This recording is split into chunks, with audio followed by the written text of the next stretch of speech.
what's annoying about therapists sometimes? They're freaking opinions.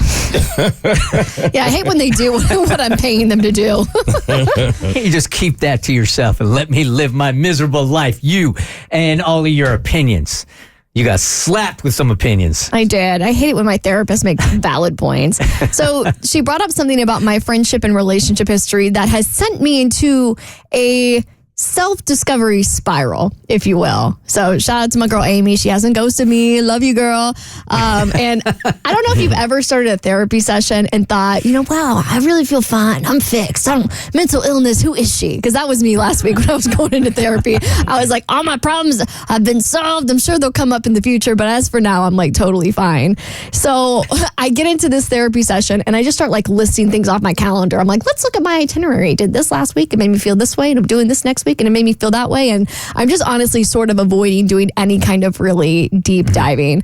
And so I'm in the middle of this therapy session. And of course, therapists do what therapists do. And they actually get you to talk to you about your feelings. Yeah. And we start going in on my social anxiety.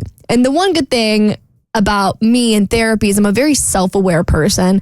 And I think that's one of the reasons why I've skipped out on therapy for a while is that most of the time I know why I do the things that I do. I just don't really want to deal with them. All right, let's deal with that for just 1 second. I have a question here. Okay. About people, myself included, that say that they're self-aware. Okay. Those that say self-aware, you're only self-aware through your own lens.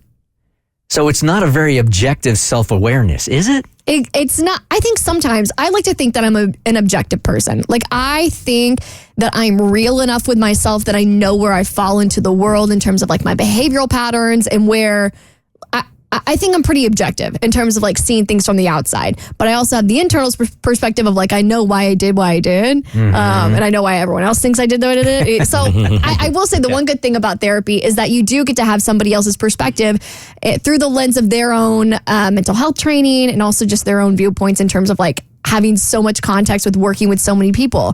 So we're going in on my social anxiety and I'm doing what I do in therapy. I'm just being overly self-aware and trying to fix my own problems despite the fact that I'm literally paying someone to fix my problems and tell me what's wrong with me.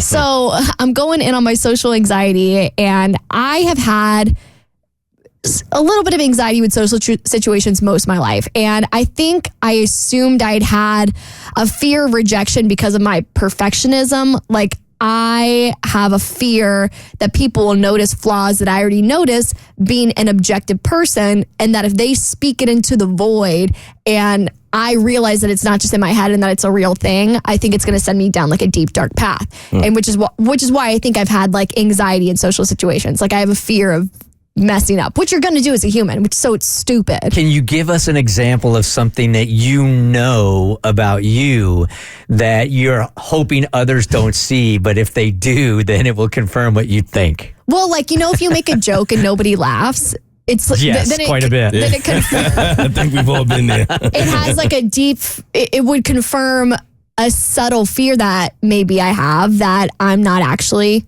funny. Or in this case, it got even worse because I'm like, wow, I'm literally being paid to make people laugh. So if I don't make people laugh, then I'm literally not doing my job, which will then send me down another spiral about the fact that I can't be really good at my job, which ruins the fact that I'm like a perfectionist. So then if I'm not a perfectionist, who am I? And it's just awful. So anyway, that's why I've always felt like I've had social anxiety, is that fear of rejection. And there's probably some truth to that. That's probably one piece of the pie. But of course, you're going to therapy. You're having somebody else tell you their perspective from their lens and view in the world. And so she kind of hit me in the face with something that I'd never thought about. So I was talking to her about some of my past relationships and friendships, and she goes, it's very interesting to me that you've noticed this pattern that everyone you get close to leaves out of nowhere. Don't you think somebody who's experienced that kind of trauma would grow to have a fear of relationships?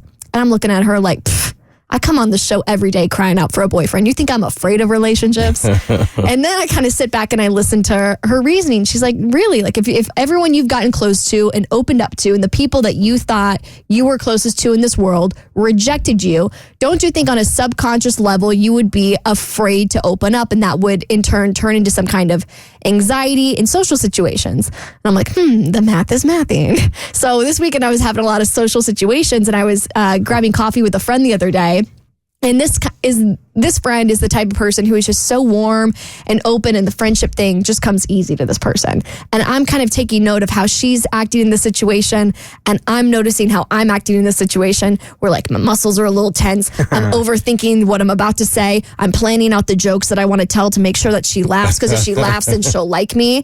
And I'm like, maybe she made some valid points that I have a fear of building relationships with people, probably because of past trauma. So I learned some things about myself last week. So I didn't know about the past trauma, but so help me that this is the truth. I have written down here, and I didn't know how I was going to bring it up or when I was going to bring it up. You've just been sitting on this? I have been sitting on this, and I was going to use it for bonus content, right?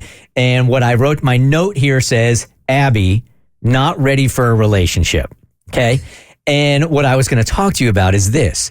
It's not possible for somebody to go out on 200 dates and not be excited about a second date without there being something underlying there keeping you out of a relationship. Now, I don't know anything about your past trauma or being bailed on by people that would keep you, but it seemed to me, as a guy that's watched Dr. Phil quite a bit, that there's got to be a reason why you've never been excited for a second date. And this makes sense to me. I think it's a mixture of things. I mean, I do think that 95% of people you go out with are going to be wrong for you in some way. And I think something we also talked about on a completely separate level is that I'm kind of the type of person that's either all in or all out. I only do big things and I only do like small things. I'm never like in the middle. I'm never in the gray area. And so for me, I think part of the reason I haven't been excited for other dates is the fact that I'm kind of like, I'm either going to be really, really excited or I'm just not going to be interested at all. And I think I typically fall in the latter category. Hold on one sec, Mo, just because I want to follow this just for 1 second. But even if there should still be, the math is not mathing. If you go out on 200 dates and you're not excited about a second date for any of them, there has to be something underlying there. And I agree with what you're saying is 95% of people you go out on a date with, you're not going to be excited about or go out on a second date with. But the fact that you haven't gone on that second date, out of all those, I mean, it's a zero. You're 0 for 200. There had to be something else there. Okay.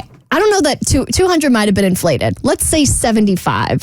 75 might even be inflated. Let's say 50. I have been on second dates before. I've just never been excited for it. And I think that's maybe because I'm like all in or all out. So yeah, I think that's kind of fair. I could be wrong, but I've always saw this a little differently than you. I've always saw Abby as the kind of person, and I can relate to it in the sense as you just don't settle. Like, and I think if a person were to admit to themselves that they are not going to settle by any means necessary, like you are just not going to accept anything less than what you deem to be perfection for you, I think you can easily go through 75 dates and not find somebody that gets you excited. Really? I hadn't thought of that. I like that better. Yeah, I bet you do. that answer made me feel good. I do think there's some validity to that. Like, I do think the good ones should be harder to find the correct partner. There's a lot of jacked up people there. Yeah. That can find jacked up people, equally jacked up people. But I think when you're at a certain level of health, then it should be very, very difficult to find a life partner. We talked about how the divorce rate is so high. Yeah. I think it would be lower if people were more patient and really waited for what suited them. The Bert Show.